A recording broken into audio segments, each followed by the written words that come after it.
NYU Game Center lecture series. We're very excited about tonight's guest, Masayuki Uemura. Before we get started, I would like to thank our sponsors, the people whose generosity makes the lecture series and event series possible, the folks at Fresh Planet, Take-Two, Avalanche, Shinra Technologies, and PlayDots. So thank you very much for helping us.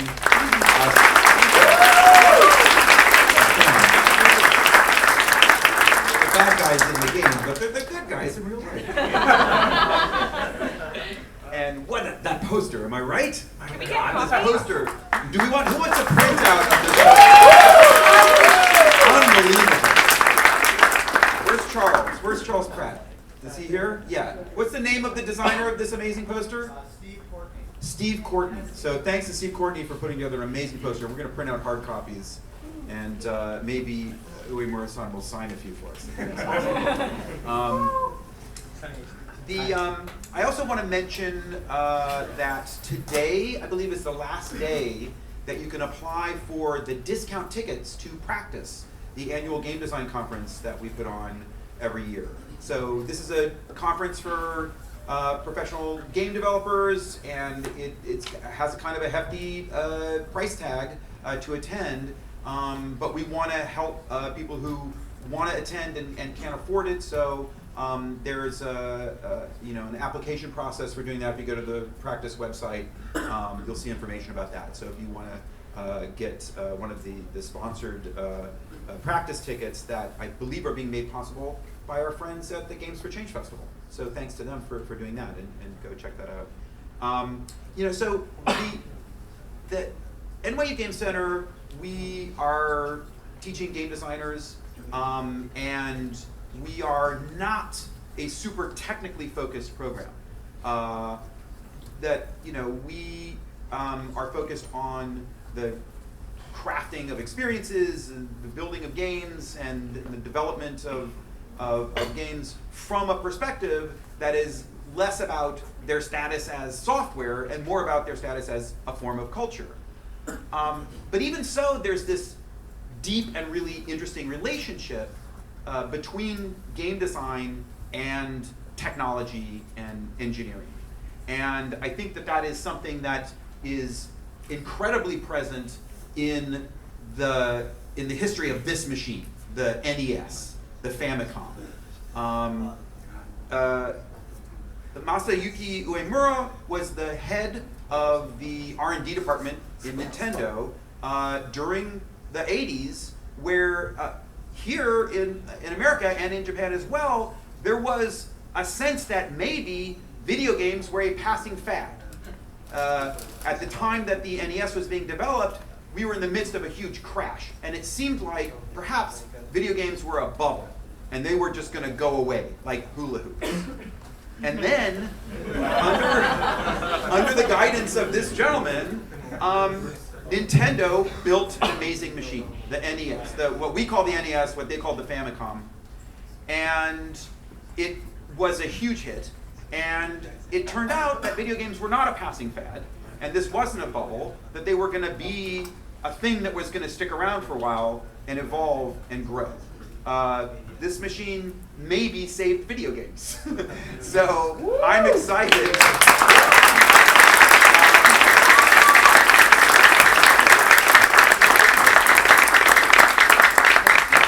We're very excited that Uemura-san is here to tell us more in detail about the development and the design of this machine, and more about his perspective on all of these issues. So please join me in welcoming our esteemed guest, Uemura-san. Please.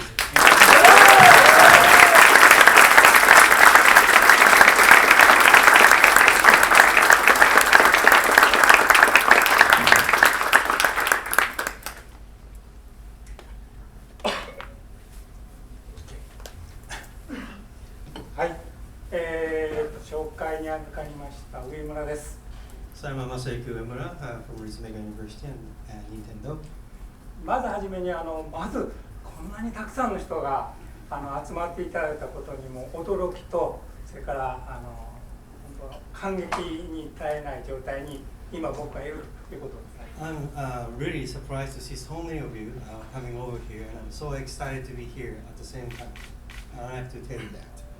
でこれからお話しする話はまあ30年という昔のお話ですから、ひょっとしたら生まれておられない方も結構おられると思います。This story took place about 30 years ago, so some of you here may not be born. で、またこの30年後に皆さんの中からこういうお話をこういう場でねしていただける方が出てくれることを願って今日のお話を進めたいと思います。Maybe 30 years later from now, somebody in this place come up over here and do kind of similar kind of talk. So, I'm hoping to see that will happen. はい。じゃあ、タイトルはネスの開発ということにしておきました。So this is the title. でまずはじめに30年前の開発を含めてまず任天堂という会社を少し、簡単に紹介したいと思います。So first, I'd like to explain about the story about my company Nintendo, how it started. 任天堂っていうのは京都っていう町に日本の京都というところにあるんですが、任天堂の一番初めの母体ができたのは1889年。So Nintendo was born in Kyoto in 1889. 実に今から126年前に誕生している So と like いう、126 years ago. 古い会社です。It's a really old company. 京都ですから。It's Kyoto, so it's kind of natural. でしかもですね、その120何年間ずっと、大人向けと子供向けのいろんなおもちゃとか、それから、遊ぶ道具ですね、そういうものを作り続けてきました。So 126 years, Nintendo has been selling plaything for adults and toy for children. で、これからちょっとそのあらましをご紹介します。So these are examples of some of the product Nintendo has produced. こちらが古いですね。ただ新しくなって That's like a playing card for Japanese adults. You know that, right?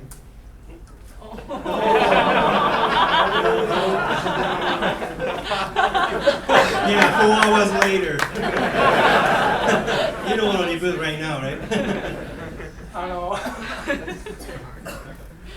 花札っていう遊び道具は知ってる人は Anybody knows about Hanafuda? Oh. Okay, of course we know that, right? You can anything about Nintendo, yes. まだ日本でも任天堂を作ってます。 We're still manufacturing this, で of こ course. れが128年前から作り So 続けて this き one た。 has been manufactured for 126 years till now. ご存知のこれは結局紙に印刷をしているだけのものですか So ら、 this is just printing on paper. So 任天堂は印刷会社だった。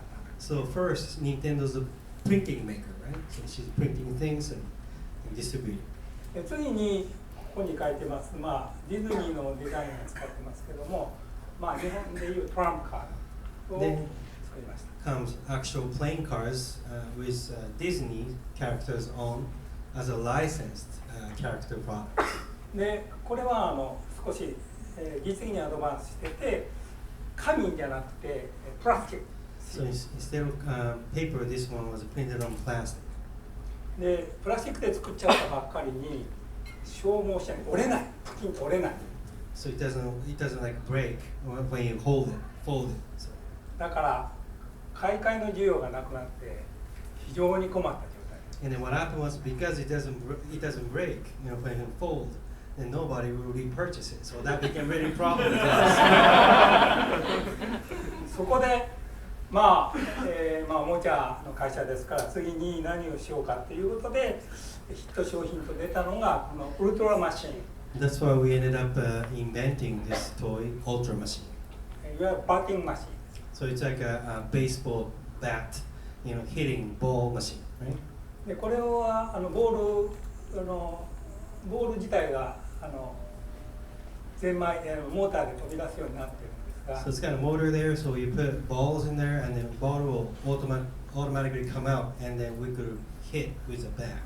ボールにちょっとしたエクボ、へこみを作ってある。 So there's some dimps on the ball. そのためにいろんな角度にカーブする。 So because there's a dimps on the ball, when you throw by automatic machine, then the course that ball's gonna go will be like really have a variety of it. So it's really difficult for children to hit with a bat. So that's a secret of this tournament. それほどのものではないです。で、これはまあ一番初めのヒットした作品なんですが、 So this is one of the products which become really popular in Japan. その次になんとそのラブテスターという And then comes love tester. 愛を測る装置。 Is to evaluate how much you love your boyfriend or girlfriend kind of machine. Okay. で、結構売れたんですが、 It was also become popular. 技術的には初めてトランジスタを使う。 It uses transistor product there, technologies for developing this product. で、この2つの商品はヒットはしたんですが、すぐに飽きられて、売れなくなる。 But it became like a fad, so it was sold quite a bit for a short period of time and it just faded out. そこでついに下にブロック。 So we created a Japanese version of Lego block. 残念ながらレゴほど売れなかっ Was not as popular as Legos. た。任天堂のブロックはひっついたら離れないという特徴がある。 And then Nintendo's version of Lego was kind of like once you placed it, it doesn't it doesn't get separated easily. So it just sticked.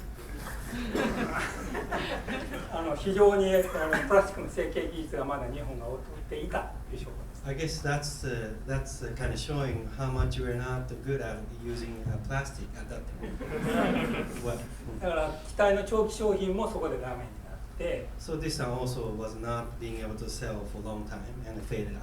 でここまではもう亡くなられたんですけど、横井軍平っていう And these products were invented by Gunpei Yokoi.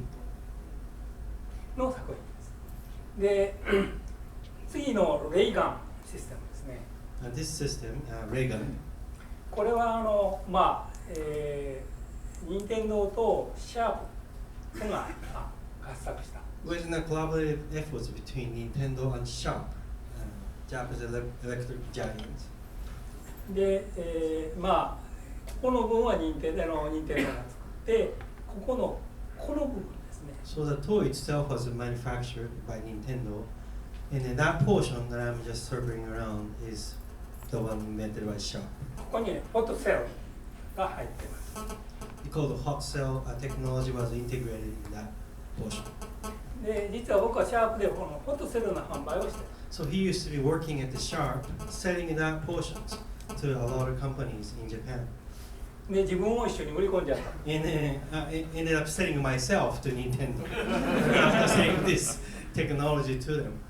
で、これも非常にたくさん、ちょうど1970年なんですが、 During the 70s, トータルで5000円を超える値段 it cost like over 5,000 yen.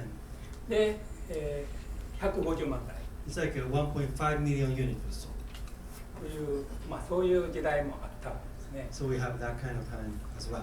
それからこの光線銃自体のこの入れ物、これですね、これが、アメリカのマグナボックスが買っていった。 And what happened was Magnavox ended up buying the gun part for their equipment. マグナボックスが作ってましたオデッセイというビデオゲームのガンに使って。 You know, the Odyssey, that's one of the first TV games manufactured in America using Nintendo's gun part as their gun portions. で、マグナボックスから注文を受けたときに設計図を見ると光線銃ですからここから光が出るわけですね。普通ここから光がパッと出るんで必ず電球が入ってる。 So this is supposed to be ray gun, so that's why there must be some kind of bulb, electric bulb at the top of this gun. ところが向こうの設計図はここにフォトセルが入る。 But instead of that, they decided to put this hot cell technology on the top of the gun. So that was the difference between Japanese version and their counterpart. でそれで初めて受光銃光を受ける鉄砲っていうのが存在するっていうことをまあ、マグナムスから教えてもらいま So that's how I learned. There's things like Reagan having this hot cell technology, putting on a gun instead of the target. す。かつ、一番初期のビデオゲームを僕は見てしまった。 And I happened to see the first version of TV games back then by having a business with Magnavox. という歴史を刻みます。そして次に Then comes this. ティーブゲーム615ですね。 So Nintendo manufactured TV Game 6 and TV Game 15. これはアタリ社が作ったポンがアメリカでブームを起こした時に日本の三菱電機が作った LSI を使っています。 This was during a time when the home phone became really popular in the States, and the Mitsubishi Electrics ended up inventing or creating LSI targeted for this kind of toys. だからまあ中身はほとんどポンと同じなんです。 So it's a virtual imitation of Pong. で次のここにブロック寿司。 So next one comes, it's called Broke Kuzushi. これはアメリカのアタリ社が作ったブレイクアウト。 So Nintendo studied the Breakout created by Atari. が日本に輸入されてブロック寿司っていう名前でテーブルに組み込まれて非常にヒットします。 And it was usually used and become popular on the cocktail table type arcade machines. で、それを家庭用のテレビで作れるようにしてほしいっていう、テレビゲームを売ってる人たちから強い要望が似てるので寄せられました。 So there's like a strong demand and request from toy makers or retail sellers to produce this kind of TV games.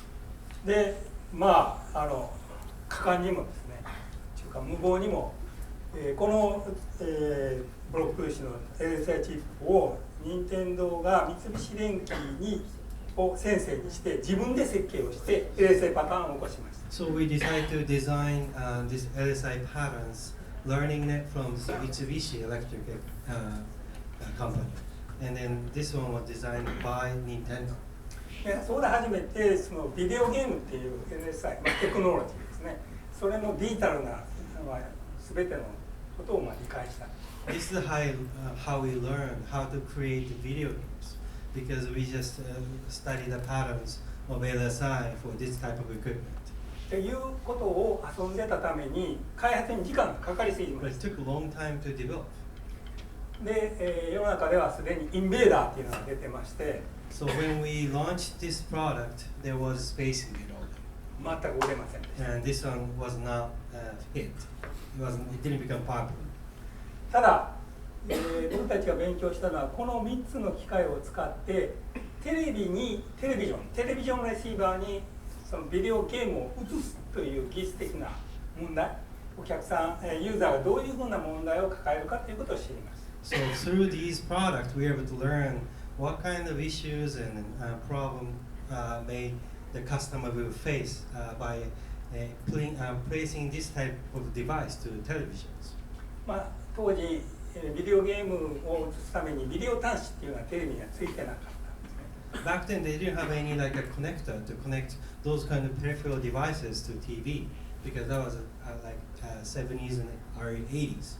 すべてこの機械からテレビのと同じ電波を作ってそれをアンテナからつないで映すという技術です。 So the TV game needs to have a kind of like a electric wave, and the antenna will catch that wave and make it as a TV games entertainment. That was the technology that we had to use back then. ということは結局ここに小さなカラーのテレビの放送局を組み込む。 So it's like having a small color broadcast inside of this toy. それを数百万台作るのはかなり難しいことなんですが It's really difficult to create like multi-million units of this kind of toys. 全部自分たちでそういう、調整の道具も作って量産しました。 And that's how we learned how to create this kind of device. でトータルこれ全部合わせて約200万台ほど売ってます。 So total units we sold for all these three combined about 2 million units. 残念ながらアメリカには輸出できません。 But we didn't export it to US. で、そうこうしているうちに次にこれ先ほど言いました横井文平さんが、作ったゲームウォッチっていうのが開発され Then comes Gunpei Yokoi created Game & Watch.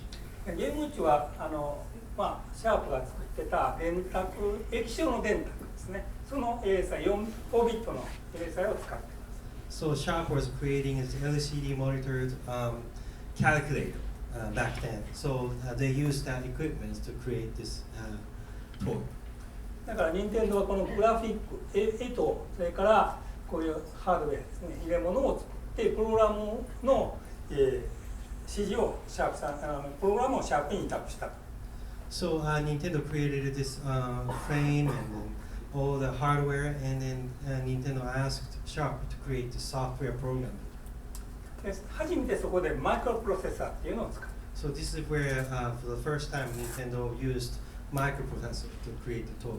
でこれ革命的なことで僕らにとっては From our perspective, it was really revolutionary, innovative, ハードウェアとソフトウェアを完全に分離できちゃう。 because we were to completely separate between software and hardware.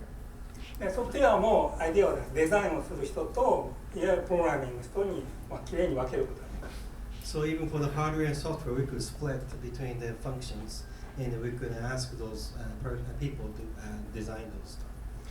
だからそれ以前はこれ全部ほとんど一人で全部デザインをす But る。 before then, the engineer have to create both hardware and software design. So that's quite different. だから逆の言い方をするとすごく実力を作った。 So that's how Nintendo was able to gain substantial capabilities during these phases. 最後にこのブロック石のこの外形のデザインをしたのが例の宮本。 So this exterior design of Block Yoshi was designed by Shigeru Miyamoto. 入社して初めて。 Industrial artist. That was his first work. 本来は彼はインダストリアルデザイナーとして認定を So he was recruited as an industrial designer, not the game designer.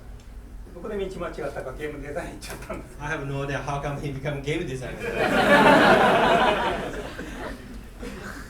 で、その宮本君が初めて出したゲームデザインの案がこのドンキーコング。 And then the first game that Shigeru Miyamoto created was this Donkey Kong.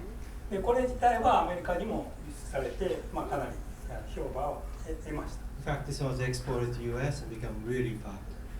で、有名な画面ですけど、こういうグラフィックが、出てて、でここにキングコングから訴えられたドンキーコングがいる。 And this King Kong, not King Kong, it's a Kong, was kind of had a legal suit with Warner on it, but we won most. But anyway, so there's some gorilla-shaped monsters there. でこれはゲームとして上から下に、タルが落ちてきて逆にマリオと呼ばれるようになったキャラクターが下から上へ上がっていく。 And the gorilla was put the balls on the balls, and the balls keep falling down. And Mario, back then wasn't called Mario, was Jumpman, was just keep jumping and going upward.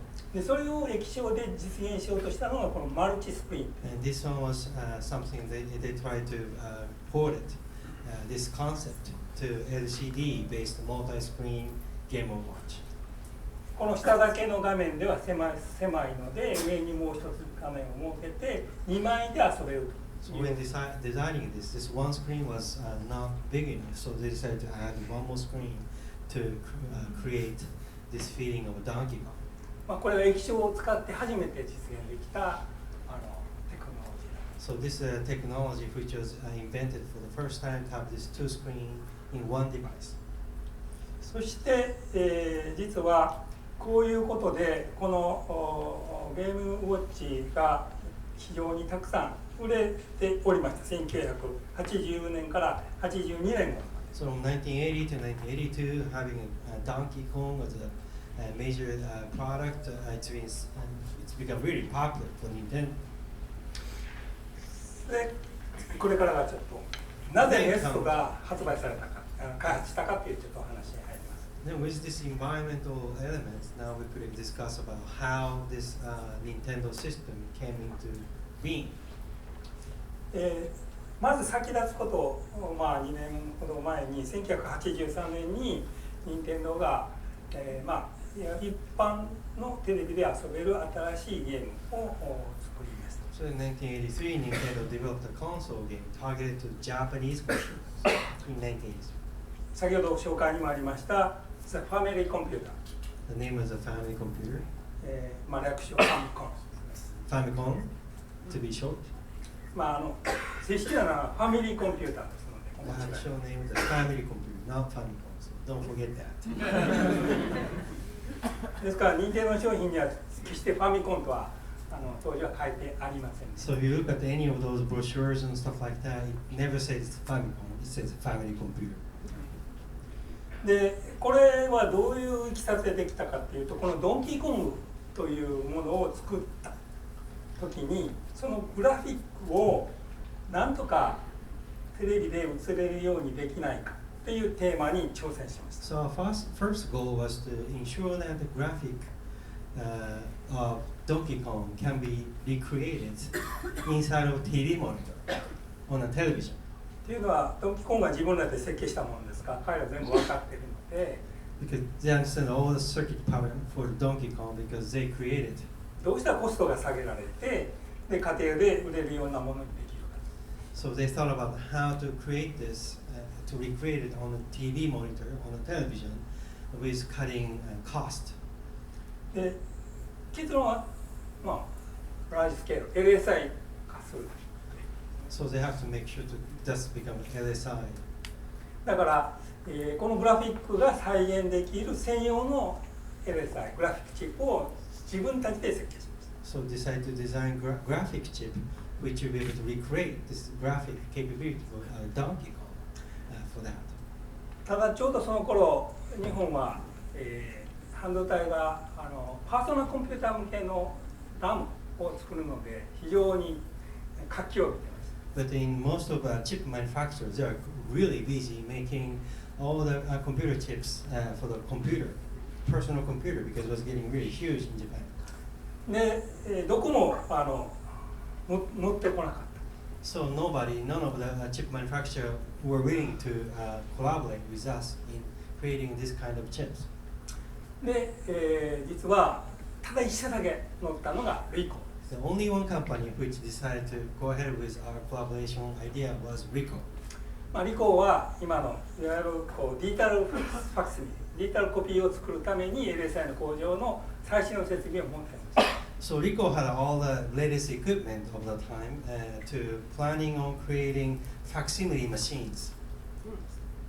で、そこにしかも非常にラッキーなことに先ほどご紹介したテレビゲーム6と15を作った三菱電機のグループが全部映ってました。 So with Ricoh having idea of using these chips to create new kind of facsimile, they recruited engineers from Mitsubishi Electrics で who created TV game 7 and 15 for the Nintendo.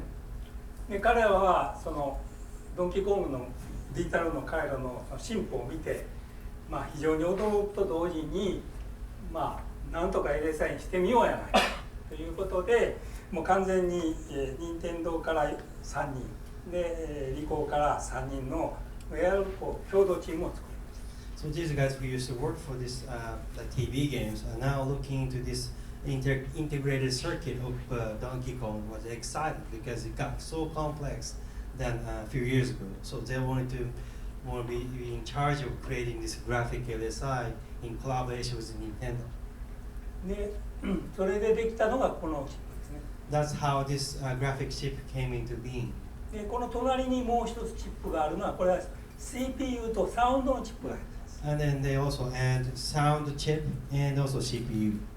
でサウンドはまあ本当はいらないっていうかピーとかプッとかいう音だけでもいいんですが Usually in this time video game didn't really have a sound chip. They only cared about having beeps and boops. Those kind of sound. 特にアーケードでは周りがうるさいので仮にいい音を出してもほとんど効果がなかった。 Because they thought that in the arcade it's so noisy that if you try to recreate some beautiful sound, it's not going to be effective. ところが家の中は静か。 His idea was, but because if you play this at home, it's going to be quiet. しかもゲームは何回も同じこと音楽を聴かさ And れ you る gotta listen to the same sounds over and over when you play video game at home. 下手なほど何回も聴かされる That means if sounds is bad and if you're not playing well, then you have to keep listening over and over.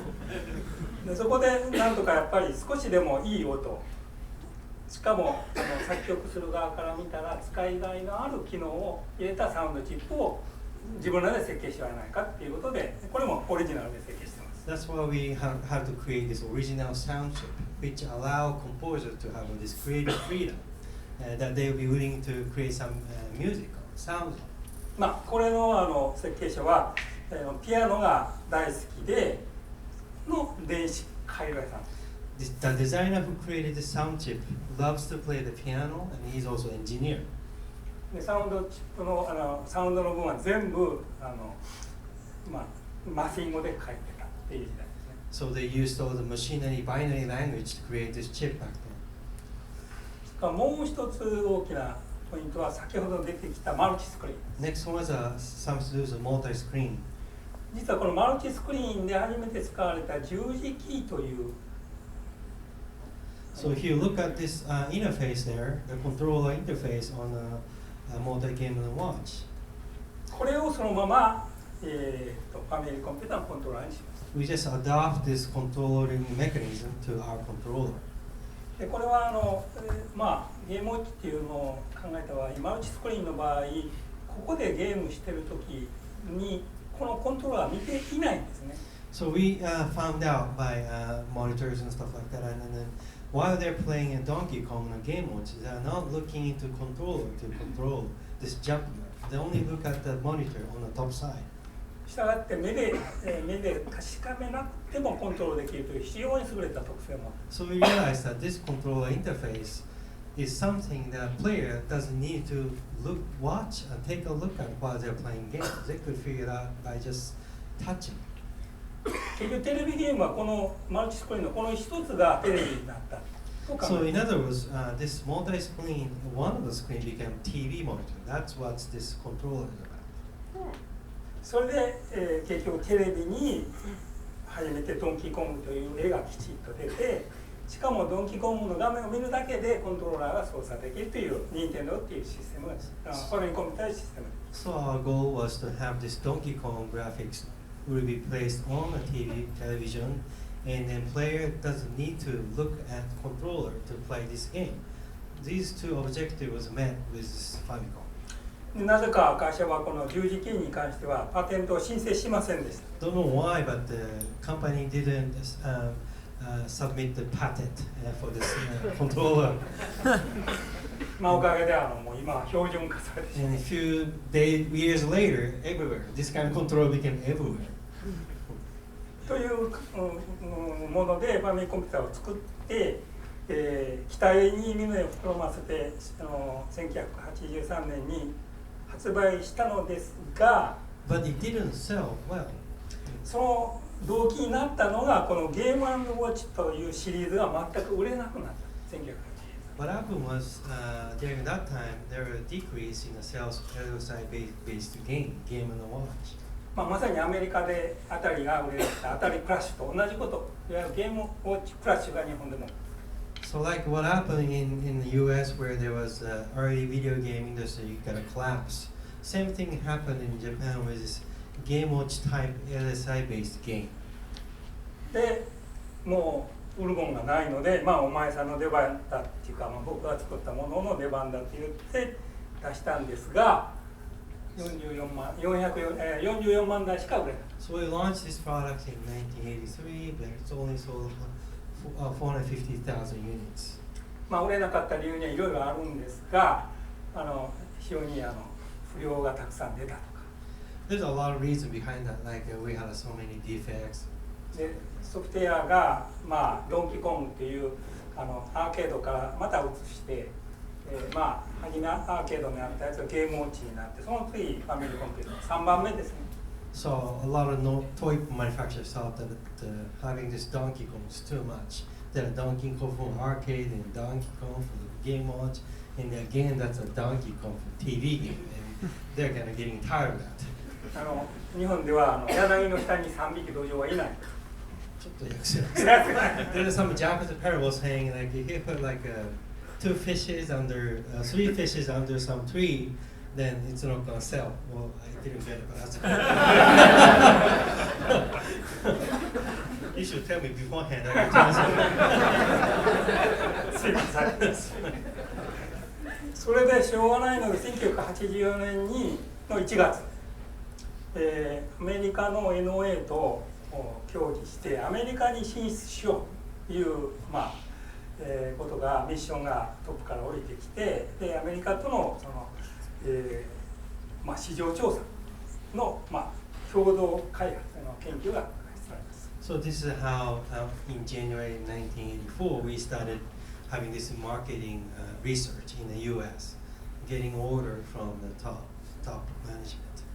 当時も NOA は先ほど言ったドンキーコングという、アーケードゲームでかなりいいビジネスをしてました。Back then in 1984, Nintendo America was doing really well with arcade Donkey Kong. すぐにシアトルに移ってたんですけども、 That's when they already moved to Seattle. でそこと共同でそこのデザイナー、トップ荒川っていう社長とあと数人の人とデザイナーとで、研究っていうか調査を始めました。So there was a president of Nintendo America, Arakawa, and a few designers, and himself started to do marketing research in America. でまずどういう結果が出てきたかっていうのをちょっとお知らせします。So this is the results of evaluation. まず一つは、予想通りアメリカではもう専用のビデオゲームっていうのはもう時代遅れた、その時代は過ぎ去ったんだとディストリビューター販売してくれる人たちがもう幾度に全員言いました。So in 1984, everybody in the U.S. in the distribution channels were thinking that this time for video game console was over. そして、次はホームコンピューター。Because home computer is the things for next generations. ということで、もう全く相手にしてもらえませんでしSo た。nobody took it serious when they asked the possibility of bringing Japanese console games to America. で、これちょっと言葉だけで言うとあれなんで、ちょっと資料をお見せします。So these are materials in association with that. これはいわゆるコンスーマーエレクトロニックショー This was a catalog in 1978 says this is not a の toy. 1978年。 1978. こ Yes. れはあたりがこれからざーっと上り上がろうとしてる。 That's right before the rising of Atari. 彼らは何て言ったかって言ったら This is not a toy と言ってるんですが、そのアタリショックを超えてガラッと調子が変わ So ったのが after the collapse of this early video game industry, then this one became catalog. It's in 1984. 結局アタリホームコンピューターっていう言葉で絶対トイも使ってないしビデオゲームも出てこない。 No words like toys or video game. It says home computer. でさらにもう一つおもちゃメーカーで、コレコっていうところがで This す is ね、 called Adam. アダムがなんと The Corec Vision Family Computer System っていう So it な says んか family computer system in 1984. なんか全然意味の違うファミリーコンピューターがアメリカで、But it's not our family computer. それとコモダ And Commodore 64 became really popular. だからもう本当に、ホームコンピューター一緒。 So in this CES of 1984, no video game at all. Only thing we could find was home computers.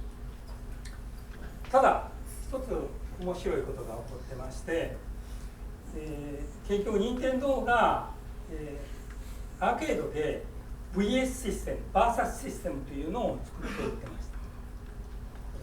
But the one thing we knew was that we are using this Famicom as a central components to create this arcade machine called VS system. VS っていうことですから、対戦ができる。 So it's like a versus, like a versus. So it was aimed to having two-player mode on the machine, arcade machine. なんとこの中にファミコンが2台仕組まれてた。 And inside of this arcade game, in fact, there are two family computers inside.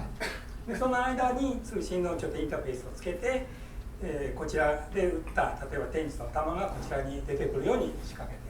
And they added this communication interface between these two family computers to make sure that one player's action will be reacted on the other monitors. でこれが日本では残念ながら対戦っていうことが嫌いなんです。So Japanese don't like this versus kind of ideas, like fighting with others. 全然人気がなかったんです So it が was not popular in Japan. アメリカは逆で But American loves it.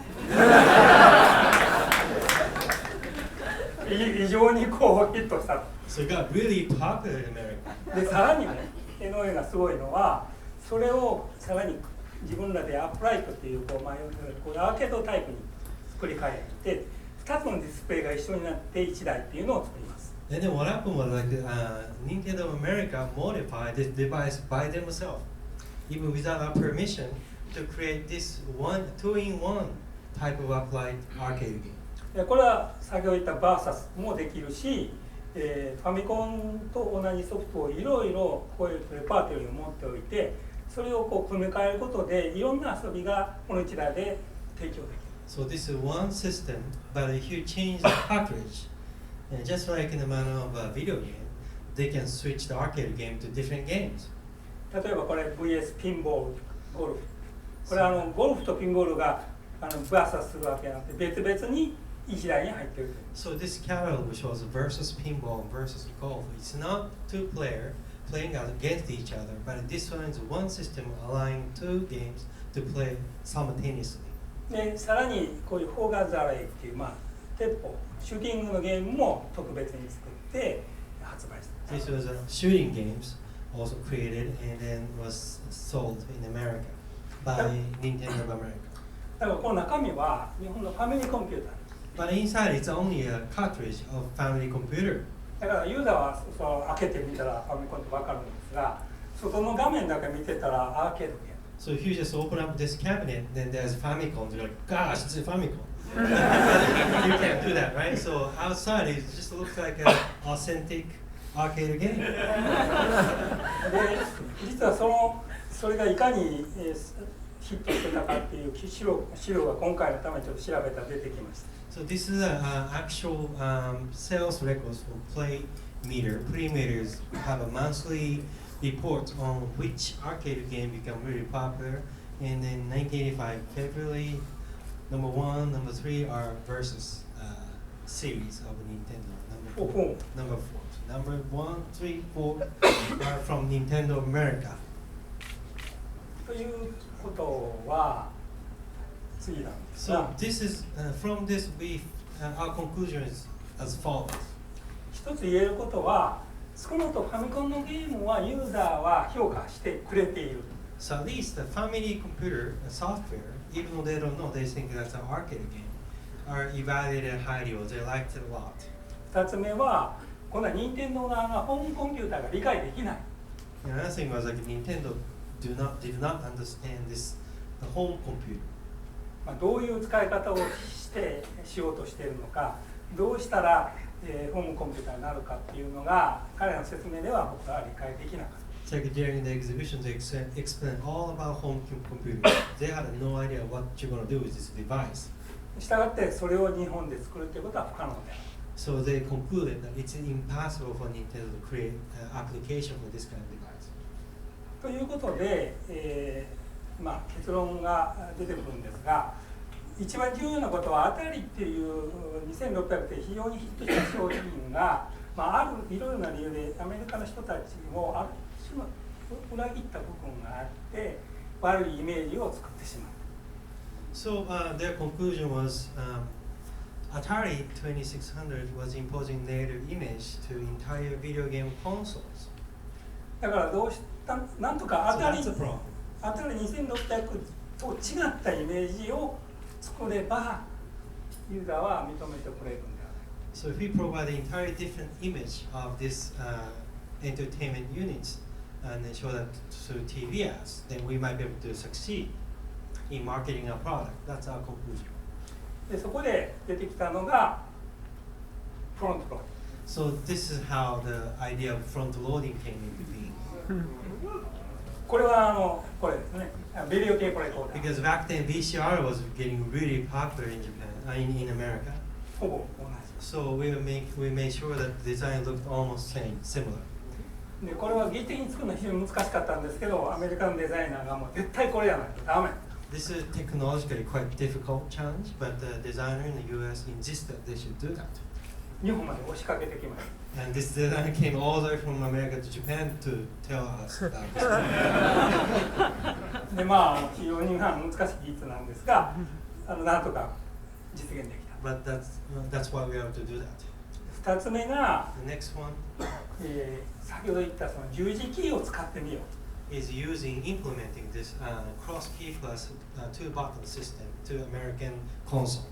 これはある、まあ、日本で放映されたアメリカの人たちが遊んでる様子ですけど、まあ、結構器用にうまくコン This ト is ロール。 one of the news in Japan showed how American were playing. Using our controller, it's kind of different, but it's okay. でしかもこう小さいですからこう揺らしてこ So うやって、 it's ね、 small, so they're moving around, moving arms and everything, but that's good. でこれがですね、まあ、アメリカでいけるかどうかわからないんだけど、一つだけ分かったことはアメリカのビデオゲームはほとんどジョイスティックで。 But in America, until that time, all the controller was joystick.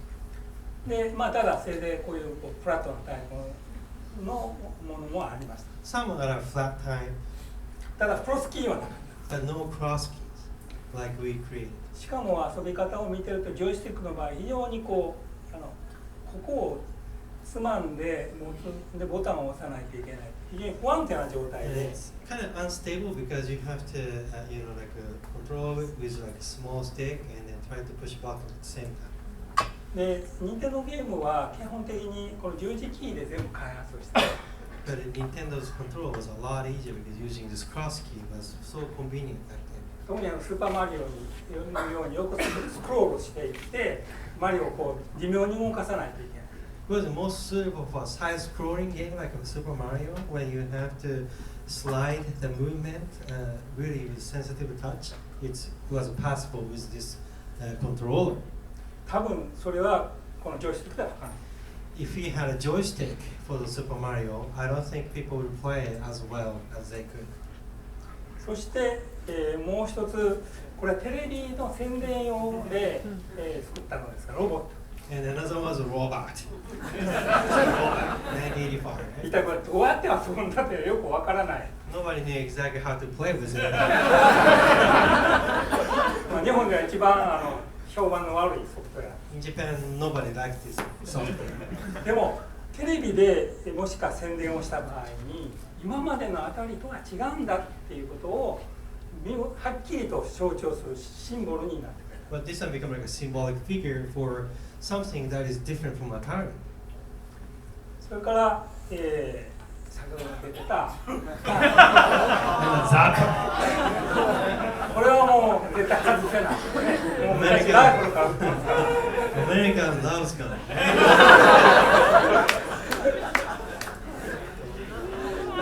We have to have this. アメリカで一番売れたソフトは実はこのダックハンター。 And the Duck Hunt is actually the one which sold most 結局2 in 人 the で early days. 集めてガンゲームであるというところがすごくいいですね。 So like two people get together and play the gun games together. That was important. でこれ日本でも同じように結構評価されました。 It was moderately did well in Japan as well. で最後に名前なんですね。 And then name was really one of the major problems. これはなかなか決まらなかったんですが、 It took a long time for us to figure out how to name this product. 最後に任天堂エンターテインメントシステムという名前に。 At the end, we said it as a Nintendo Entertainment System. 当初任天堂システムという名前だけが一番有力だったんですね。 First, it was almost to be like the Nintendo system. 理由は簡単で、あたり2600は絶対あたり2600と呼ばれるに、あたりシステムと呼ばれる。 Because nobody called it Atari 2600 as Atari 2600. They just call it Atari system or Atari. でしたがって任天堂も、生み出された任天堂システムと呼ばれるから、じゃあもう初めから任天堂システムでいこうやないか。So we just try to follow the rule by saying, okay, everybody just saying Nintendo system, and that's great. We'll just say it Nintendo system. そうするとまたあたりと同じイメージになっちゃうので、 But that also become like Atari system. It's almost similar image. ロボットもいることだからエンターテインメント。 Because we have robots, so we would say entertainment. ということで、まあ、こういう広告を入れて売り出した。 And that's the catalog like they're having a face of robot. はい、でまあこういうことをやってで一番初めにこれ出てきたソフトウェアのパッケージのコピーです。 And this is like a launch product of NES. 見てお分かりのようにここに出てるやつは全部 VA システムですでにいい成績を収める。 All these games right there, I just pointed out was the games which got really popular in versus system of arcade. そして、ここに2つ And then new addition. VS には載ってなかったけども初めて出て非常に好評であったマリオブラザースーパーマリオブラザー No, was not in arcade, but it got really popular, which is Super Mario. でロボットを出した以上は必要なジャイロ And the software robot. というのが超えられて、まあ、売り出され And that's how the launch was made in the US. したがって多分ユーザーはアーケードで遊んだものが家のテレビでそっくり遊べるでしかも新しいソフトも出てきた So the initial customer was found that because you could play the exactly same game that you played at the arcade can be played at home, they probably purchased the product. で In the initial phase of this NES Nintendo launch. さらにいわゆるライセンシーと呼ばれる日本でファミリーコンピューター向けに作ってたソフトウェアも一緒に発売され And then along with this, shortly after, the third-party title was also launched in America. まあ、こういうソフトウェア群とその新しいデザインと多分コントローラーのその使いやすさが相まって、まあ、結果として、売れていくんですけどその時に一番困ったのが雑誌がない。 So because of this software and then in combination with good controller interface and also graphic power, Nintendo got really popular among the children. But during that time, one thing was really problem, which there was no media which could feature our product. 日本ではいわゆるゲームメディアっていうファミリーコンピューターファミ通っていうかファミマガとかいうのが非常にたくさん売れてます。 Some guys know about Famitsu, right? And there's other magazine like Family Computer and then Famiga, and all these media was already present in Japan.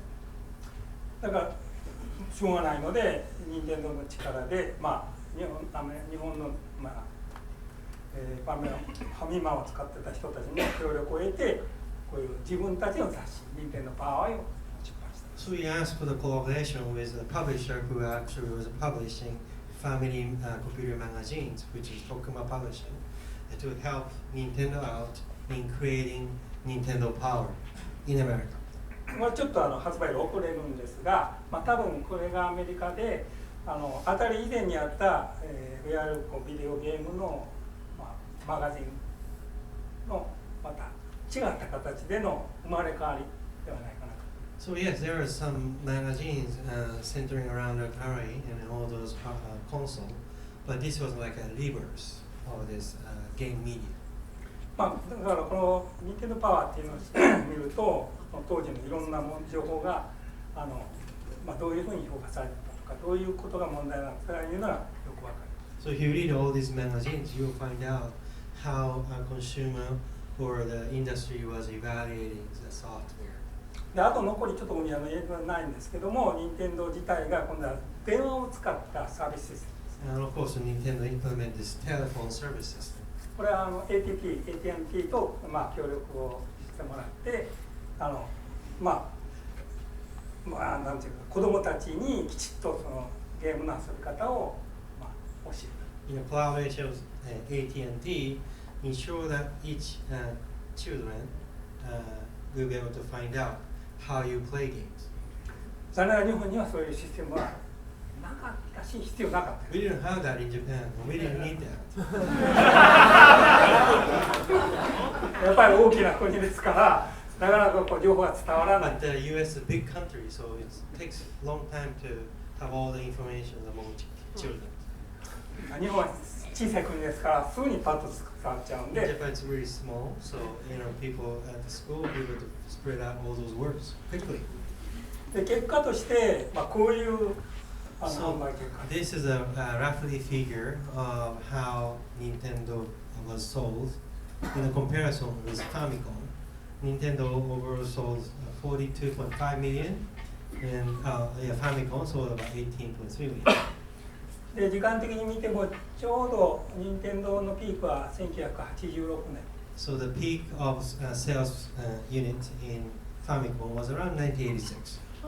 そこからずーっとアメリカの方がピークになって89年 And the peak of NES comes around 1989.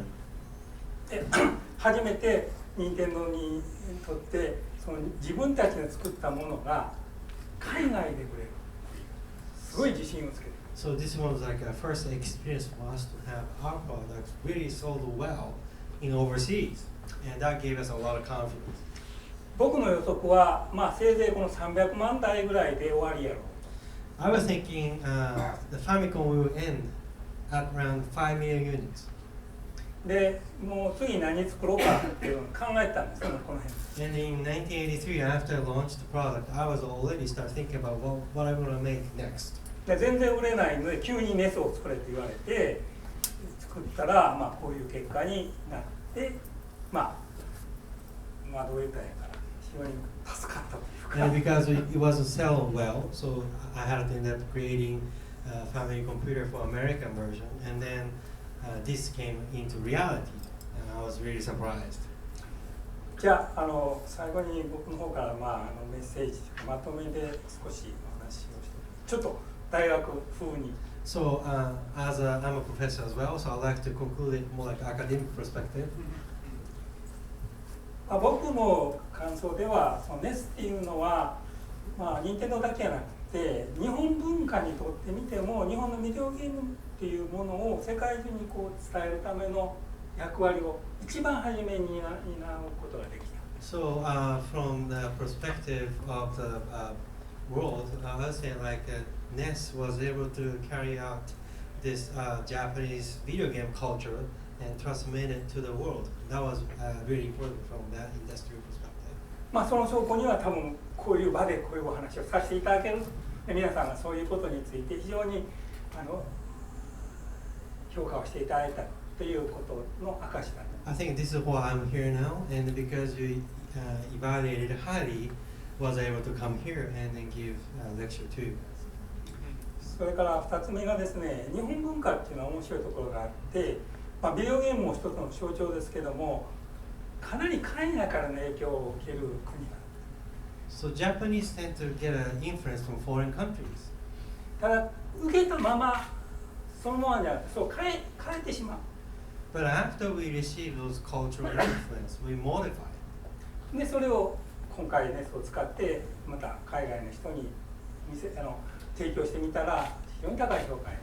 And then show that to the world, and the world evaluated it highly. 大体スーパーマリオなんてね、名前もね。When you think about the name Super Mario, マリオって日本人いません。there's no Mario in Japan. で、最後にですね、結局そういう性質を日本は持っているので、これからインターネットの時代になってきてますから、もっともっと日本人はその海外の影響を今受けてます。So Japanese are getting more stimulation from foreign cultures and stuff like that. And that's why it's really more than ever before. また従って、どういう形になって出てくるか僕は分からないし、僕が生きてる間に出るかどうかも分かりませんが、きっとね、また違った形で、ひょっとしたらここで生まれたものが日本の任天堂で、あるいは日本人の手でまた変わった形で皆さんに提供できるかもしれない。And we are receiving all the cultural stimulation from you guys and everybody in here. Maybe a few years or 10 years or a few years from now, we'll be able to come back with a new kind of innovation and come back here. ということで非常に期待してますのでよろしく。I'm really looking forward to seeing you guys sometimes coming up here and give you lectures. で以上が僕からのNES の開発についてのお話です。終わります。 Thank you very much for all. This is it for my lecture.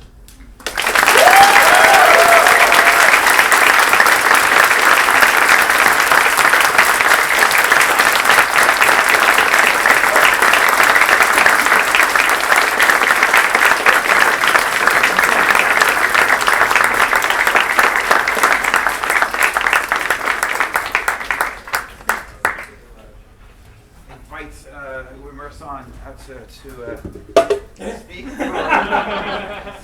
And then we'll open it up to some questions from the audience as well. So please, sir, join me here, and maybe I'll borrow this, and then we'll pass it back and forth so that you can translate the questions. That was a wonderful talk. Thank you. And I want to start by, you gave us a great background on the history of Nintendo. I would love to hear a little bit about your history. How does a young man in Japan end up being a systems engineer? What's your background, and how did you become a systems engineer? まあ先ほどお話してましたように、そもそもは僕は、一テレビジョンエンジニアを目指してました。I was hoping to become like an engineer for television. で、もう一つで目指してたのはオーディオエンジニア。And also audio engineer. まあ言えばソニーに入りたかった。Like I went to into Sony.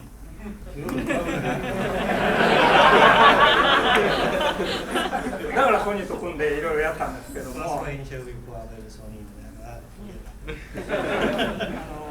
それでまあ、受かった会社がシャープという会社で。But I was accepted by Sharp.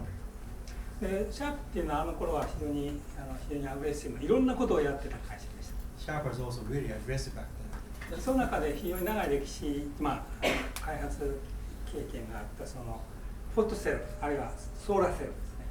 Also, they're creating a solar cell. That's one of the major products back then.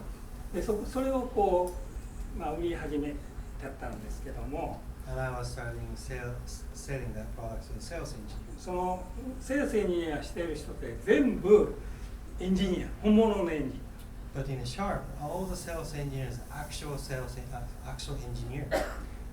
ケミストリーとか物理学、鉄道の物理とか、およそエレクトロニクスとは関係ない人が販売をしてた。But mostly graduate from different disciplines of engineering, like chemistries and molecules and all that. で僕はテレビやりたかったもんですから、いわゆる電子回路を勉強してました。I was studying electrical circuit. で、そこのチームに取り込まれて、で、そのソーラーセルとか、フォトセルを買ってくれるメーカー、例えばミノルタって、それこそソニーに吸収されちゃったんですけども、そういうカメラの素材とか、それから鉄工所、鉄の圧煙、難しかった。そういうことをするいろんな、フォトセルの使い方について電子回路を伝えていくという仕事をしています。So I was like selling this hot cell, solar cell to a company like Minolta, a camera company or a steel manufacturer, creating photocoils. That's what I was doing. で、その中に、任天堂という会社が紹介されてきて、しかも僕が住んでた京都にあるということで行ってみたら、先ほどのウェイガン光線銃の話が起こりました。And among them, somebody introduced me to a company called Nintendo. I was surprised to find out it was located in Kyoto, and it talks about this toy, and that's how I ended up going to Nintendo. それで自分も一緒に売り込んでですね。So I sell myself to them. で、入る前はね、これほど楽しそうな会社はないと思って入ったら、これほど大変な会社はないということが分かる。First he looked at me and it was so everybody having so much fun there. So that's why he wanted to get in. And after he get in, he found out how hard working they were. 市場に先ほど言ったように一つのヒット商品が出てもせいぜい2年しか売れない。because all the toys have only a life cycle of about 2 years. もう売り出した瞬間も次の商品を考えない。 After you launch the product, you have to start thinking about the next toy. まあそういう意味でその楽しいこととか面白いことをまあどうして作ろうか、どういう技術を使えばいいかっていうことをその電機メーカーにいたい、あるいは電子機器メーカーにいる以上にまあ深く広く勉強しました。 So I just like keep studying on how to integrate the technology and make something fun. That's what I was thinking after I just joined this company. でもしか任天堂が京都になかったら僕は任天堂に行かなかったと思います。 If like Nintendo was not located in Kyoto, I wouldn't be there 僕は京都から出たくない。 because I want to stay in Kyoto. ニューヨークも住みたくない I don't even want to live in New York. という京都っ子です。 So I love Kyoto that much. And so when you got to Nintendo, can you give us a little sense of what daily life was like there? Give us a little view into the culture of what it was like at Nintendo. Is it an engineering culture, a design culture? What was daily life like for you back then? まあ毎日道にね、はい、難しいな。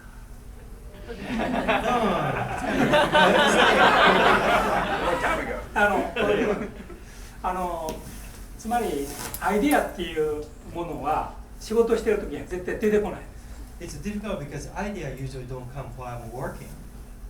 で、任天堂の面白いシステムで、残業ってはい、Nintendo had an interesting system which had overwork pay. 残業するとその夜食が会社から支給される。 When you work overtime, then a company will automatically provide you with meal.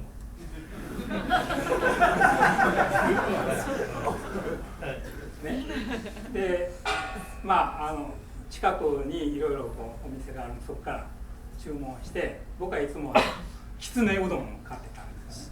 So he ordered it every time he worked overtime and ended up eating at night. Then he ordered to some udon shop and ended up ordering. It's called the Fox Udon. It's got some tofu cart right on top of udon. Udon is a noodle. Okay.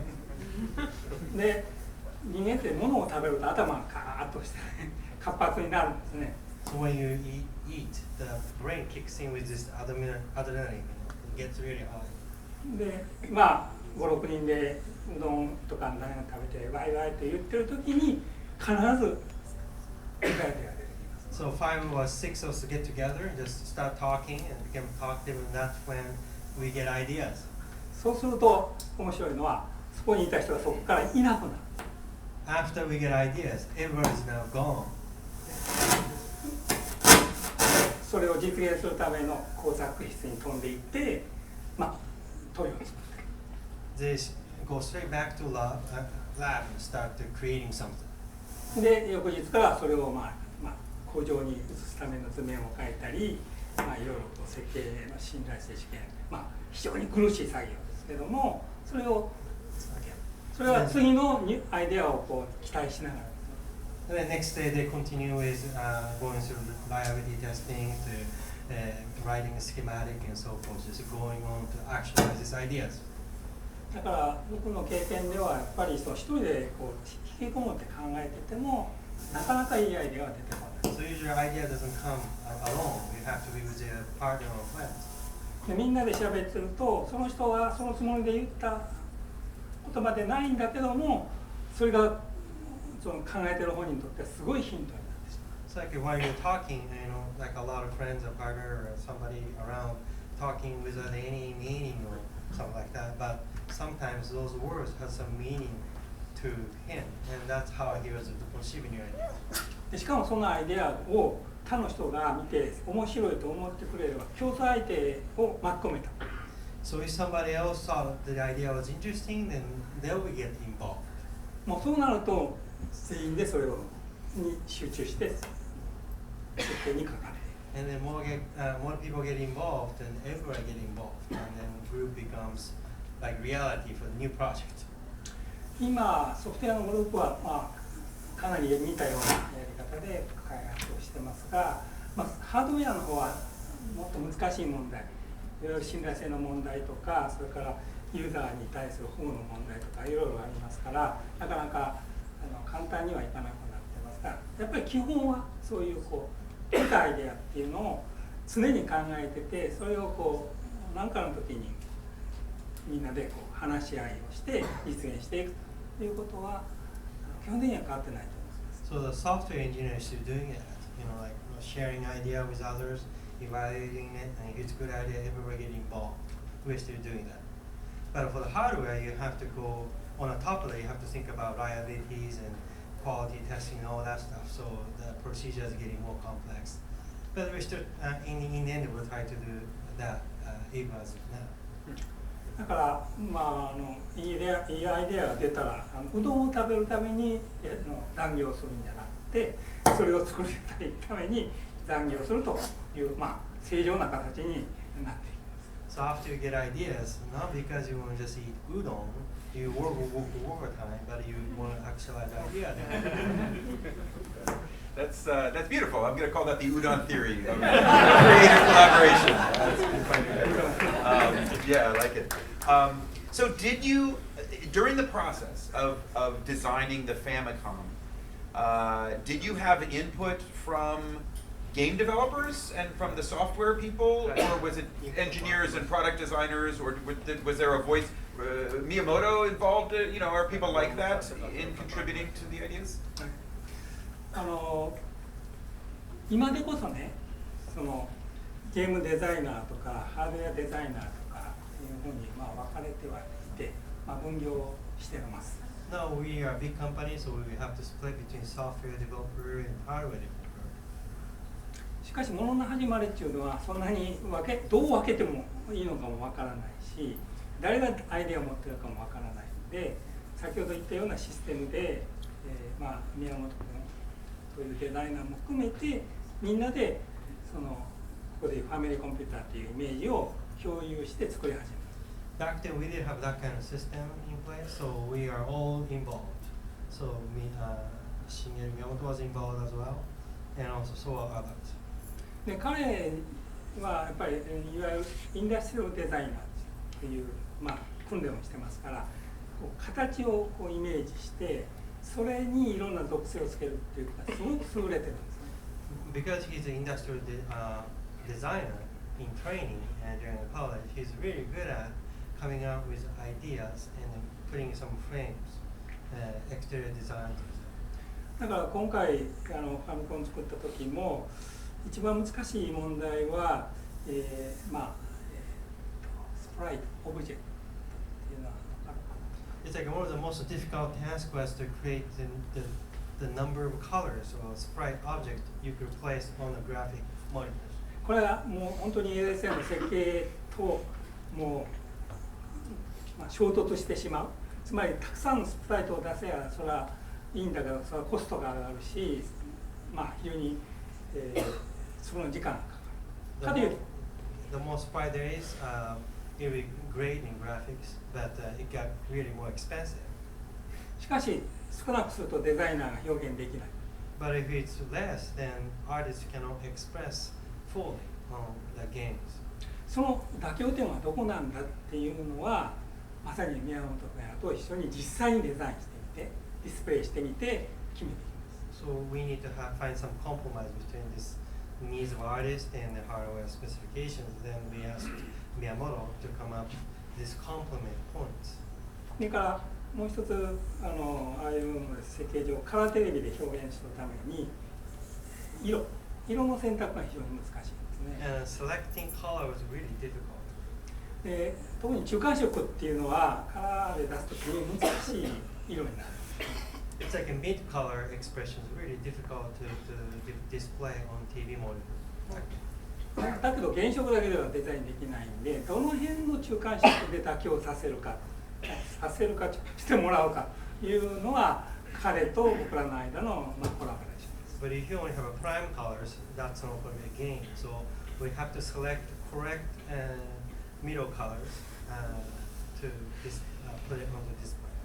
で、当然もう一つは大事なのはそのソフトウェアを組んで実際にエミュレーション、実際に絵を出して動かしていくツールを作らないといけない。We also need to create a tool for developing product. でこれもやっぱり使う人は実際にデザイナーですから、彼らの知識で彼らが使いやすいように、実際に設計している。So you have to create the development tools based on the idea of designer because they're the one who actually develop the games. 実際に使ったパソコンですね、NEC の PC8801 というコンピューターを使っているんです。We used the NEC 8801 in developing games. エミュレーターのボードは全部自分たちで作って、でそこへソフトウェアをダウンロードして実際に絵を出して、でどういうふうにエディットしていったら一番その使いやすいかっていうのは彼らの意見がかなり盛り込まれている。Create a board on our own and put the software in there and then create an emulator and then try to edit the product. So that's where the software engineer comes in and then we will ask all the questions and then they'll just tell them and then we'll just modify. 結局その過程で彼らは教育されちゃったんです。 That's how they're educated で how to develop games. だからもうあるとこまで行ってもうこっちが LSI チップができてしまえば、僕らの仕事はこれをどうしたらユーザーの手元にその安心して届けられるかいうその品質管理のテーマに向かいます。 So after designing this LSI chip, the next task was how to ensure that this one will be delivered to customer safely. で、デザイナーの方は実際ゲームを作るわけですが、ここで一つ実際に起こる問題ですが、あるプログラムを走らすとこの LSI が暴走するというトラブルが起こるんです。 And then software engineer will go on and create the games. What happens, like if you have certain program patterns, then LSI go overdrive. それは結局デザイナーがそういうデザインをしたいがために、ある種の、ルール違反って言ったら悪いですけど、プログラムを組んだために起こるバグなんですが、そういうことも彼らの力を借りて見つけてすぐに LSI に反映している。 Because software engineer try to go over the limit and try to express as much as they can with limited programming, and then that's how overdrives comes in. But as soon as we find out that this situation, then we'll modify the hardware to make sure that the expression will be met. So that kind of give and take step. 一番印象的なトラブルは出荷して3ヶ月ほど経ってしまった時に起こりました。 One of the interesting defects was found 3 months after we launched the product. ベースボールゲームである条件でボールを打つとベースライン線が消えてしまう。 In a baseball game, when you hit the ball in certain situation, the overall line of the field will disappear. もうゲームもベースボールゲームじゃなくなっちゃうわけですね。 That means like it's no longer a baseball game, right? で、これは LSI の、トラブルなんですが、 That's a trouble with LSI. それをソフトウェアでどうやって回避していくかっていうのは完全に合同でチェックしていきます。 So how we could avoid this kind of defects, we have to discuss with the software engineer. そういうソフトウェアとハードウェアっていうのが残念ながらきれいに分けられる時代は本当につい最近で、それより前一つの新しいハードウェアを作ると必ずその問題につきまとわれています。 So now it's all the time that software engineering and hardware is completely separate. A few generations ago, we are kind of together. 逆に言えばそういう新しい要求ができるハードウェアが生まれないとお客さんを新しい世界に引き込むことはかなり難しい。 But in other words, sometimes software needs to go extreme in a degree that we have to, the hardware designer needs to meet this new requirements. That's when new innovation comes in. そういう意味で新しい段階は残念ながらハードソフトっていうのは入れ子状態に、組み込まれた状態になってしか僕は作れないんではないかなと今でも。 So I'm still thinking of new innovative products must come with the integration with software and hardware. Is it true that your wife came up with the name Famicom? Is that true? That's the story.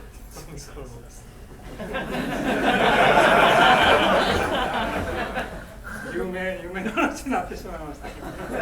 I guess that story became really popular now. まあ本当です。トロ先ほど言ったようにアメリカではホームコンピューターっていうことを、僕らは説明を受けるんですが、さっき言ったようによくわからない。Because in the US it's called home computers getting really popular then, but we had no idea what it was. で、パーソナルコンピューターやったらわからんでも自分のコンピューターですから。I understand the word personal computer because that's personal computer, like mine. ってなことをなぜか夫婦で喋ってたんですね。So that's what we're discussing with my wife. そういう夫婦なんですよ。This is the kind of couple we are. で、その時に出てきたのが、じゃあそのホームとパーソナルの間に一体何があるんや。So what's the between this middle point between home and personal? ファミリー、家族。It's gotta be family. で、ファミリーコンピューターっていうのを僕は言ったんですが、So I said, okay, it's gotta be family computer. 彼女はファミコンって言っちゃう。Then my wife's go like, no, it's Famicom. 絶対日本人はもう。Japanese loves acronyms. So. で、社長にファミコンって出したら却下。So we told the President Yamauchi to say it's gonna be Famicom, but he dismissed the idea. 君が言うように家族のコンピューターの方がいいやないかって言われて、正式名称はファミリーコンピューター。It's easier to understand if you say family computer. So do say family computer. ところが世の中出してみたら、家内の言った方が正しかった。But after launch the product, everybody start calling Famicom.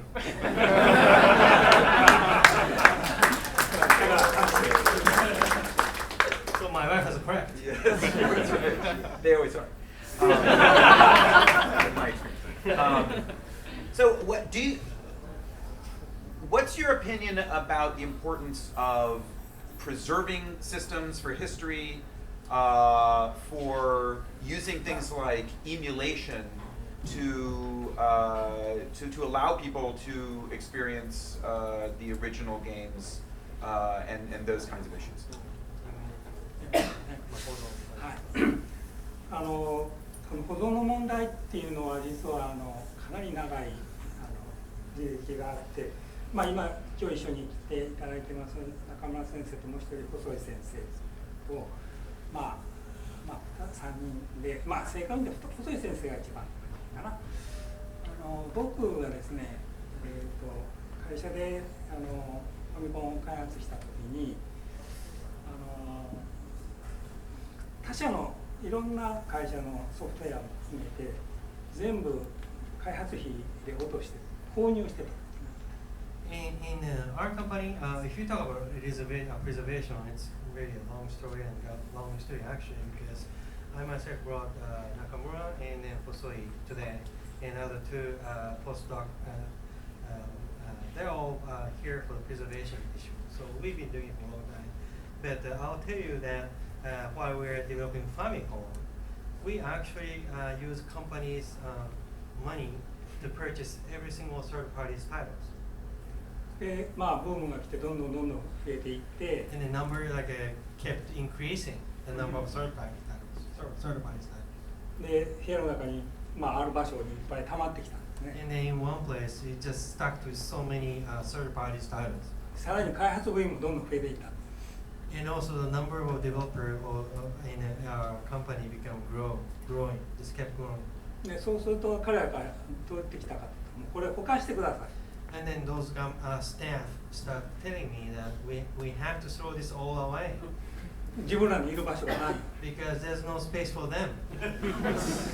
で、なぜそういうことが起こったかっていうと、僕は彼らがそのソフトウェアを参考にしてその新しいソフトウェアを作ってくれることを期待したんです。I was kind of expected that they will look into these third-party titles as a reference and come up with new innovative ideas. ところがクリエイターにとってみたらそんなもん参考にしなくても頭の中入っちゃってる。But from a developer's perspective, it's all in their brains, in their head. 誰一人その参考にしなかった So から。 nobody used that as a reference at all. それより自分の居場所を確保したいからその部長がどっかに始末してください。 Their priority was to have their own personal space, so they just kept insisting that we should throw this third party's titles away. でそこへ細木先生から、まあ、大学で引き取って研究の素材に使わせてほしい。That's when the Professor Hosoi came to my room and office and told me to borrow or have this software so that they could study it at college. でこれは閉めたと思ってそのままそっくりお渡しした。 Alright, that's a great opportunity for us, so we just lent this all this title to the Hosoi. で先生のところでそのファミコンも含めていろんなソフトウェアをきれいに分類されてでナンバリングもされた。 And they categorized all the titles and put the numbers and data in there. ところが面白いことにその時間が経ってある時任天堂からそのいらなくなったファミコンを返してくれという、まあ、オーダーが来た。 So what happened was like the top management of Nintendo all of a sudden asked me to return all these titles that we gave to Ritsumeikan University. ちゃんとまあきちっと管理していただいたんでお貸ししてたことになったんで返してもらったんですが So we just asked them to return it and they returned it without any problem. 目的はアメリカで64用にエミュレーターでゲームを走らすっていうファミコンのソフトウェアですね。クラシックゲームとして走らす目的のためにその現物とのリファレンスに使いたい。 Because they wanted to think about creating this new classic series, which using Nintendo 64's emulator to be able to play this game of old from NES to Super NES. でまあそれが終わっちゃったらもうそのまたソフトウェアもまあ逆に言えば、あまり使い道がないということで今は倉庫の中に眠ってはおるんですね。 And after we finished up using those as a reference data, then we again put them into the storage. だから企業から見たらそういう、まあ、使い道しかないんですが今度は大学へ僕が行ってから、まあ、細井先生といろいろ議論してふと気がついたことはそのビデオゲームっていうのはその時代時代のその遊び方をプログラムという形であの中に残してるんですね。 So that's how only the for-profit organizational company could use those old products. But after I became a professor and be able to teach the students, we realized that all those games are having the play culture of the time and preserve it as it is. でまあ僕もそのなぜファミコン、まあ、ファミリーコンピューターというゲームビデオゲームっていうのはどういう位置づけになるだろうかっていうのでいろいろ過去のゲームについて本を読んだり調べたりしたんですが名前はあっても遊び方は全くわからない多分そう遊んでただろうという記録が残ってるだけ。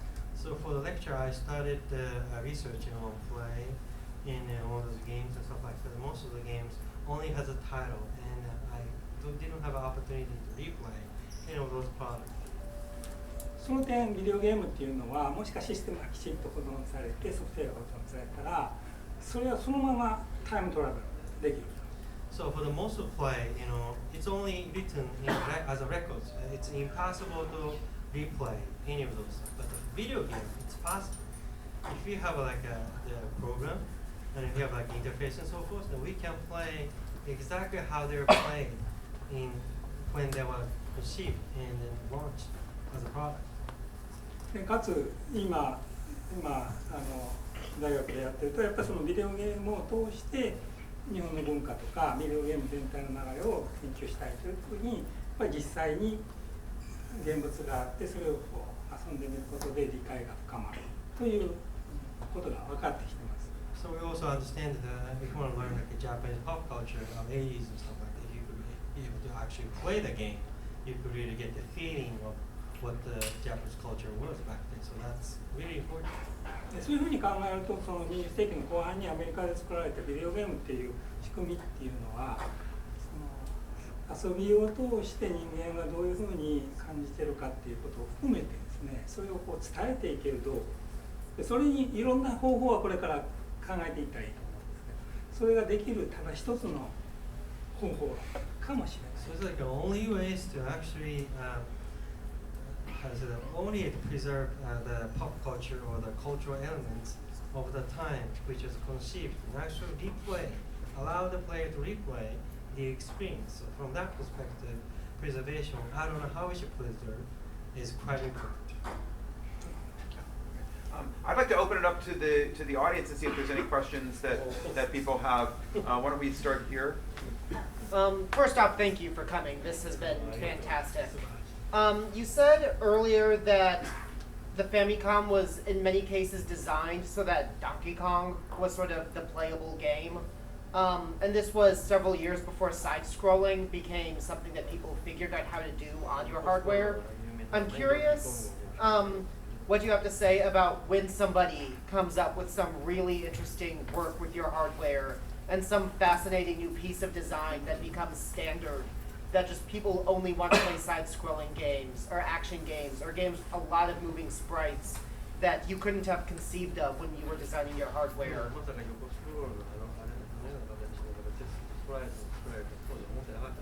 Could you explain the feeling of that sort of a thing? あのね、スクロールっていう技術は僕らにとってはそのアニメーションの、漫画とか日本でアニメーションのドラマ結構スクロールが使われてるんですね。You know, if you look at the animation, Japanese cartoons, they use the technique side scrolling. で、その背景を動かすことでいかにもその真ん中にあるオブジェクトが移動しているように見せること。So by moving a background instead of a center, you have this kind of illusion of as if it was moving. でそれはそのアニメーションっていう映画を、映画中僕らが言った漫画というかそれを見ることで潜在的にそういうことをビデオゲームでやってみたいっていうのはありました。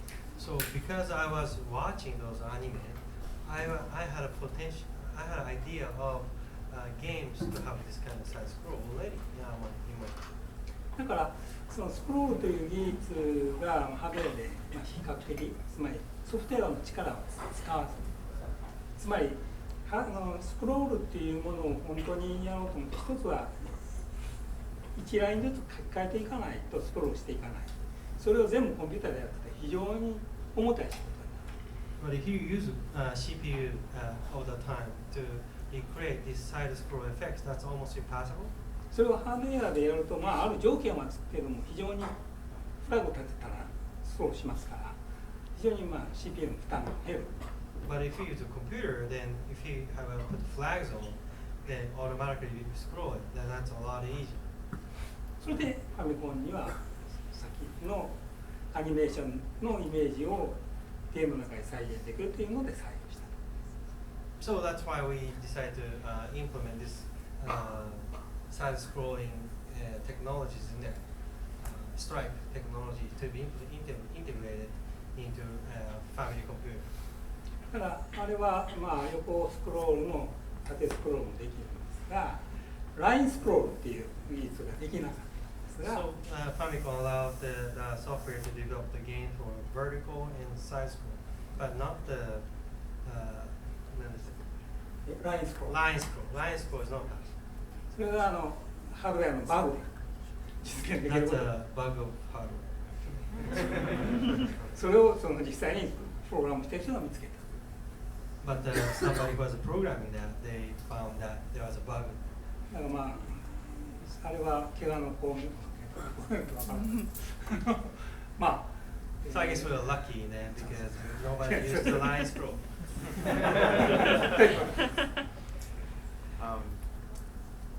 Yes, okay, yes, right there.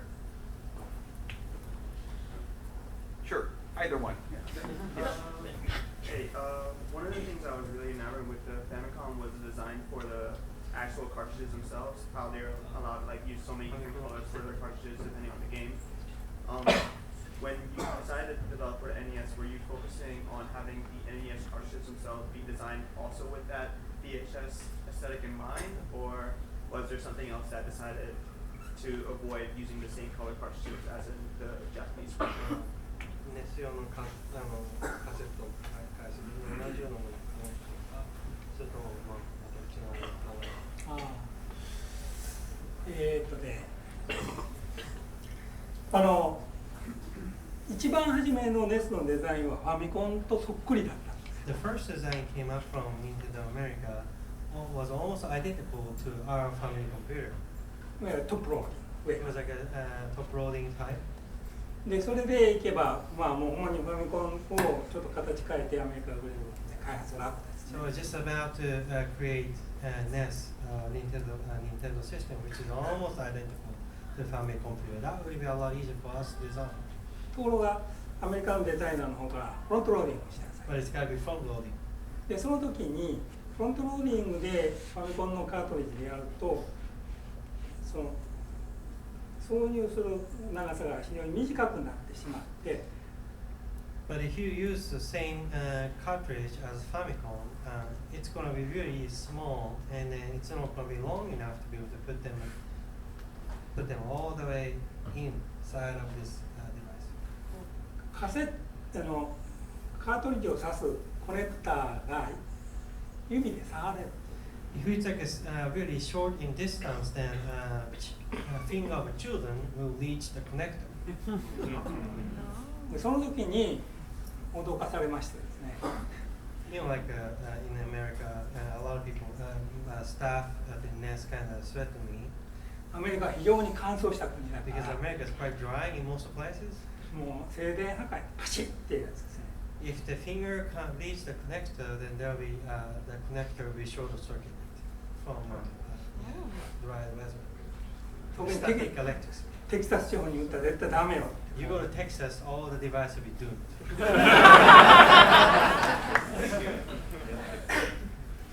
Yes. Yes.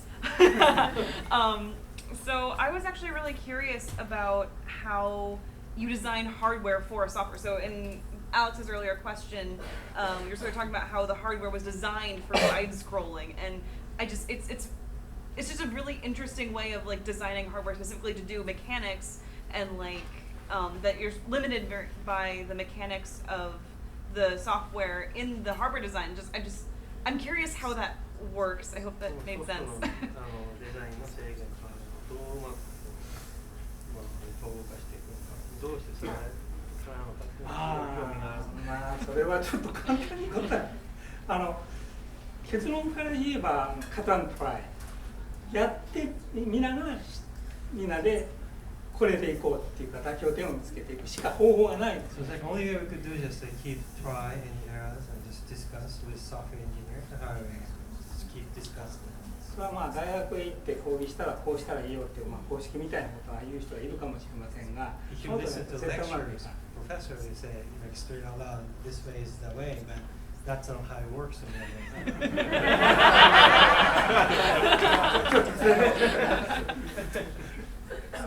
結局はやっぱりそのいわゆるこうコストとか So you gotta think of it as a cost, how much it 工 costs. 場を作りやすいとか Is いう it のが easier to develop, so 使いや manufacture? すいとか Is it easier to use?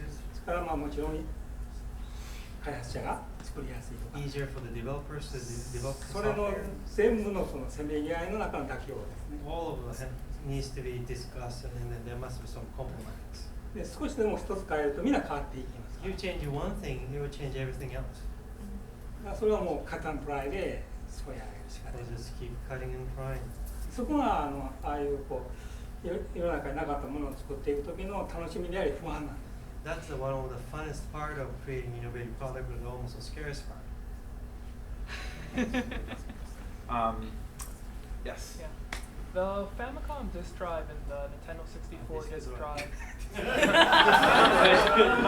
drive, they were both ultimately not released outside of the Japanese market.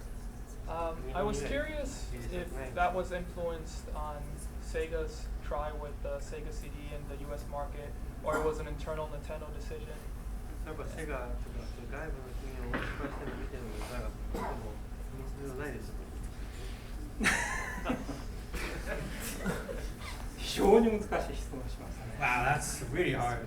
Just an answer. ちょっと俺話しながらディスクシステムっていうのは基本的にね、当時メモリーのコストが非常に高くなっていた。 The reason why we developed the disk system for the Famicom was because the cost of memory got really expensive. で、どうもこのままでいけば、まあいわゆるこうゲームを作ってもメモリーの容量を増やすと開発時間がかかる割に、原価が高くなって儲からない。 So you won't be like cost effective because if you have more memory, then the developer needs to have more time to develop. But the price will be the same, so it's going to make a profit. で、その時にまあ一番有力候補はフロッピーディスクですね。3.9。That's why the easiest ways to be profitable was to put the software into floppy disk. しかしコストが And it still costs us a lot, quite a bit. で、それのその妥協の産物でそのランダムアクセスができないフロッピーディスク。 So then what we decided to use was the floppy disk, which doesn't have a random access. がいわゆるディスクシステ That's what the disk system is. ムで、そのメリットはその円盤の中に、そうですね、当時のロムの5倍ぐらいのデータが入って1枚150円ぐらいで売ってる。 So you could have 5 times the data as a regular cartridge, and at the same time it costs a lot less. しかもそのディスクからのデータを一時、まあ、保存できる RAM ですね。これがパーソナルコンピューターのために値段が普及しているため値段が下がってきてた。 And at the same time, because of the enormous amount of computer which is shipped in Japanese market, random access memory got really cheaper now. Then. ただね、ディスクシステムはメモリが大きいから採用したんじゃなくて、 But it's not that because we decided to use this disk system because there's a lot of memory. 結局簡単に書き換えができるっていう。 Because it was easy to rewrite the data. 店頭にディスクライターっていう装置を置いて、 So we placed a disk writer, much like a kiosk, でそこ everywhere へ in the toy. ディスクを持って行って書き換えると非常に安い値段でソフトウェアが購入できる。 And then children go to toy shop and then rewrite the data, and then they could get the new game with cheaper price. でしかも遊んだいろんな情報をディスクに記録できる。 They can also save all those data, the gameplay data in that disk. でそれをまたそのディスクの店頭を持って今度はディスクファックスという装置にかけると、全国のデータで、コンペティション競争ができる。 And if you put the data into what's called disk fax, then you can compete the score with other friends in Japan. という仕掛けだったんです。 And there was a lot of play elements into it. That's why we decided to create this for the Japanese market. ところがデザイナーから見たらそういうややこしい理論じゃなくて書き換えで売るということはコストが下がっちゃうから利益が減るし、要すると安くて大容量のディスクが購入できるっていうところでいわゆるこう任天堂で言ったらゼルダの伝説のような長いプログラムのゲームを作る装置として使われる。 But from software developers' perspective, it was not that they want to play around with these systems, but rather they want to use the disk as systems to have a larger data to be placed. So that's why the games like Legend of Zelda came into existence. ユーザーから見たらディスクシステムを買ったらゼルダが遊べるということでディスクシステムもある程度普及するんですが、 So because there was a Legend of Zelda was available in the disk system, a lot of people ended up buying it. ディスクシステムにとっては不幸なことにその頃になるとロンの値段がガーッと下がっちゃった。 But during that time, when we launched the disk system in Japan, the price of ROM got really cheap. そうするとロムのチップでカートリッジを作った方がディスクシステムいらないですからたくさんありますね。 And then new ROM with cheaper price will be more effective in selling and getting a profit. それでやめになっちゃう。 That's why it didn't distribute to America. 自然消滅ですね。 So it just kind of decayed naturally. アメリカに行けなかった。 So they too bad the disc sim didn't get to go. I think we have time for a couple more questions. I want to make sure that if there's anyone in the back that they're getting a fair shake. So yes, yes, right. Even still today, people are making games for older systems, including NES. I'm wondering if you have any thoughts or opinions about, developers still using older systems and maybe, constraining themselves to use older hardware and, what the problems that go along with that, but is that also an advantage in some way? What is it that's drawing people? 制限されたシステムでゲームをデザインすることのなんか利点、メリット、アドバンテージだったんでしょう。古いシステそういう今のこの現代で考えてみたい。ちょっと違うテーマですけども、気がついたのは、一昨年に先ほど言ったブロック寿司っていう超古いシステムがまだ僕の家で動いているんです。2 years ago, I remember using this breakout TV games at my home. で時々、僕の孫と一緒にSo I play it with grandchildren. バーサスやるんですよ。 We do like play against each other. でなぜか僕が勝つんです。 For some reason, I win.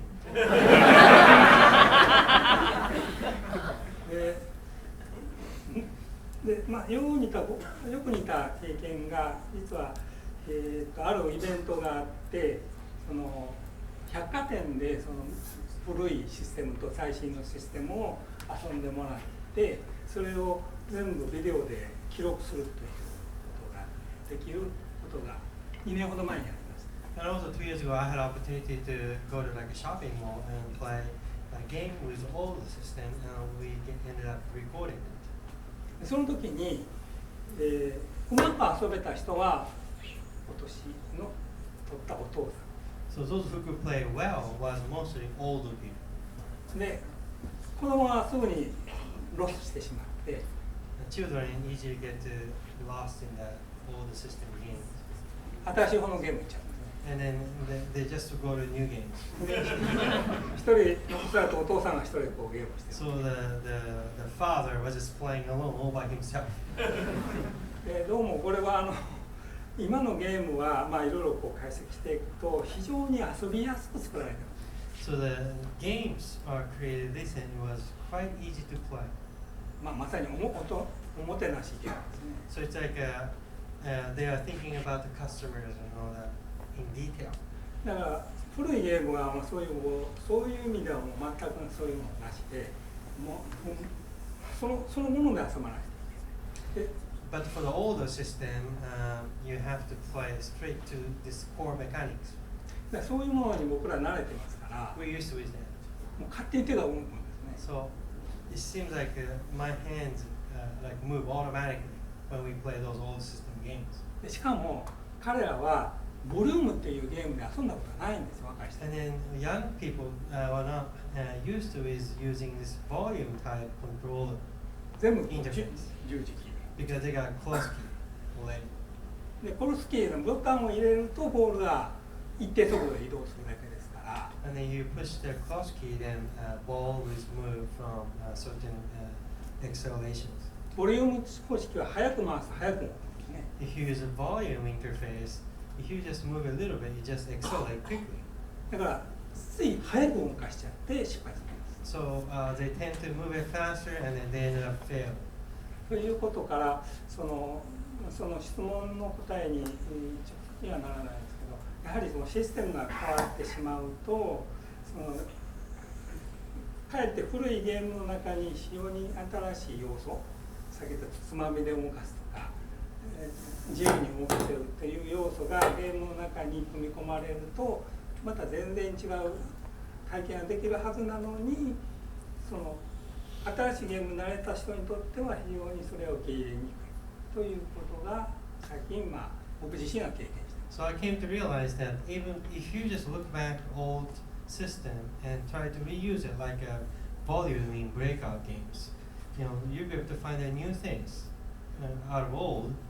But the younger generation tend to overlook these innovation, and then they just move over. So that's something I learned through my experiences. I don't know if it's going to answer that question. Yeah, no, it's good. That's excellent. Is there anyone over here that we didn't get to? Yes. Did you and the other young engineers in Nintendo, did you have an unusually high level of autonomy in the organization? Like, was the top-down management telling you what to do day to day, or did you have a lot of freedom? And did you ever argue with them? ありました。 Great question. Yes, I did have autonomy. いや、これはね、まあもう亡くなられたんで言ってもいいと思うんですが、大体トップがいいって言ったやつは売れないんですよ。 So most of the time when the top manager say yes, it doesn't sell.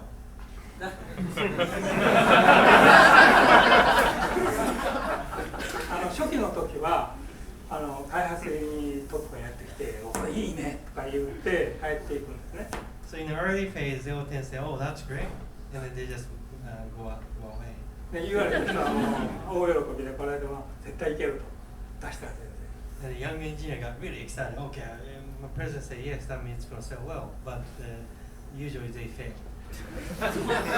以来一切言われない。 After that, never said anything about what we were doing.